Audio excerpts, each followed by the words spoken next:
لہٰذا یہ خیال غلط ہے کہ آپ صرف علم بانٹتے ہیں۔ ایک طبقہ کہتا ہے نا کہ یہاں پر جناب یہ صدیق کا جو مفہوم ہے،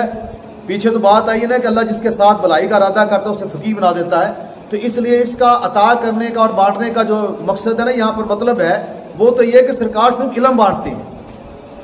اتنی بڑی خیانت کرتے ہیں، اتنی بڑی خیانت کرتے ہیں کہ جناب بچہ بھی ہو نا، تھوڑا سا بچہ بھی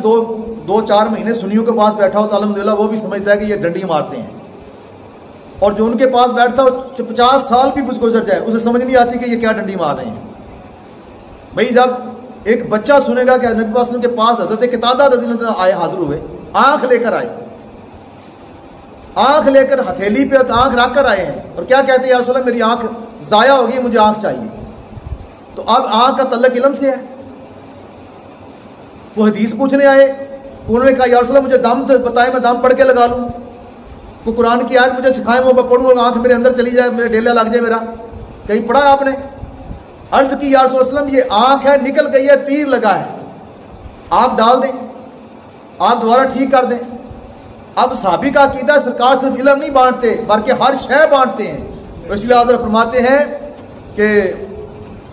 دونوں جہاں کی نعمتیں ہیں ان کے خالی ہاتھ میں، مال کے کونین ہیں گو کچھ پاس رکھتے نہیں، دو جہاں کی نعمتیں ہیں ان کے خالی ہاتھ میں۔ ہمارے تو اکابر نے ہمیں یہ سکھایا ہے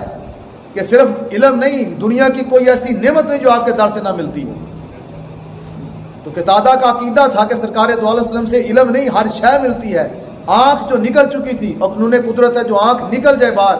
آج سائنس کے پاس آپ جائیں نا، سائنس بھی کہے گی نہیں اس کا علاج نہیں، ہاں روشنی ڈیم ہو جائے کوئی معاملات بن کے، بلکہ ایسی آنکھیں ہیں جو اندر بھی ہوتی ہیں، نظر بھی آ رہا صحیح، وہ پھر بھی کہتے ہیں یہ صحیح نہیں ہو سکتی،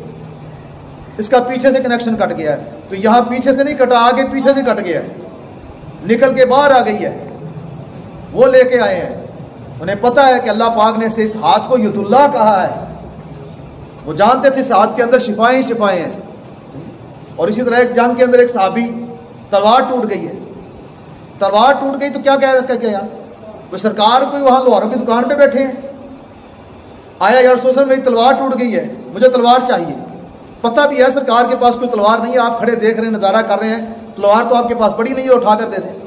اس کا عقیدہ ہے، ایمان ہے، سرکار جو فرما دیں گے ہو جائے گا، کیونکہ اللہ نے آپ کو کن کی کنجی عطا فرمائی ہے۔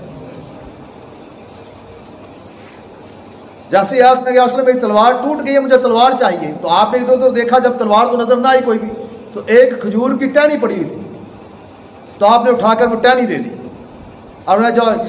آپ صحابی کا عقیدہ دیکھیں، ہم جیسا کمزور ایمان والا ہوتا ہے کہ یا رسول اللہ وہ اتنی بڑی تلوار ہے، ٹہنی کیا کرے گی وہاں پر؟ اسے پتا تھا تیرے منہ سے جو بات نکلی وہ ہو کے رہی، اگر سرکار نے کہہ دیا اس سے جا کے لڑو تو لڑوں گا، اور اس کا مقابلہ دنیا کی کوئی تلوار کر بھی نہیں سکے گی۔ اور ایسا ہی ہوا، پھر آپ نے جا کر اس سے جنگ لڑی اور کئی جنگیں لڑی، پھر وہ تبرکن تلوار آپ کی زندگی کے بعد کئی صحابہ کے پاس گئی، کئی لوگوں کے پاس گئی۔ تو یہ صحابی کا عقیدہ ہے صرف آپ علم نہیں بانٹتے بلکہ ہر شے